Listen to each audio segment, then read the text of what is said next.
नाज़रीन इकराम आदाब। नाज़रीन इकराम, पिछले कई सालों से हम देख रहे हैं कि भाजपा हुकूमत सिर्फ और सिर्फ मुसलमानों को परेशान करने के लिए मुसलमानों के ताल्लुक से क़ानून में तरमीम लाने की कोशिश कर रही है। हमने देखा कि 3 तलाक को लेकर हुकूमत ने बिल पेश की और उसको पास किया। अब 8 अगस्त को हमने देखा कि औक़ाफ़ के इमलाक के ताल्लुक से या वक्फ़ एक्ट के ताल्लुक से तरमीम लाने की कोशिश कर रही है।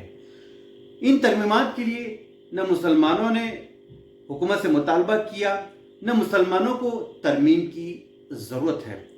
अगर हुकूमत वक्फ़ के इमला के ताल्लुक से इतनी ही सीरियस है तो हमारा ये हुकूमत से मुतालबा है कि जो लोग वक्फ़ की इमलाक को इल्लीगली हटिया बैठे हैं उनके पास से वक्फ़ की इमलाक को रिलीज कराए और वक्फ को लौटा दे। ये जो हुकूमत वक्फ एक्ट के ज़रिए तरमीम ला रही है, इसकी मुसलमानों को बिल्कुल ज़रूरत नहीं है।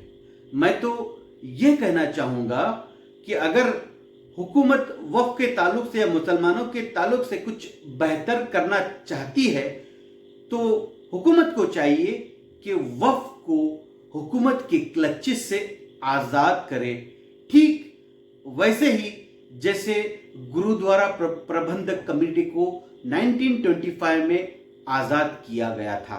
गुरुद्वारा प्रबंधक कमेटी की आज़ादी के बाद खुद महात्मा गांधी ने कहा था उस वक्त कि आज हिंदुस्तान आज़ाद हो गया। अगर वक्फ की प्रॉपर्टीज़ को गवर्नमेंट क्लचेस से आज़ाद किया जाए तो मैं समझता हूँ कि अगर वक्फ का इंतज़ाम पूरी तरह से मुसलमानों के हाथ में आ जाए, जितनी प्रॉपर्टी वक्फ की मुसलमानों के पास होगी इसका फ़ायदा उठाते हुए इतना उससे कलेक्शन हो जाएगा कि हम गवर्नमेंट के बजट को फंड भी कर सकते हैं। अगर हुकूमत की नीयत बिल्कुल साफ है तो हमारा ये हुकूमत से मुतालबा है कि वक्फ को गवर्नमेंट क्लचेस से आज़ाद किया जाए ताकि वक्फ के मैनेजमेंट में क्लियरिटी आ जाए और ईमानदारी से वक्फ की प्रॉपर्टीज़ का इस्तेमाल गरीबों के लिए हो। गरीब सिर्फ मुसलमान ही नहीं बल्कि गैर मुसलमानों में जितने भी गरीब होंगे उनके लिए फ़ायदेमंद और सूदमंद साबित हो सकता है।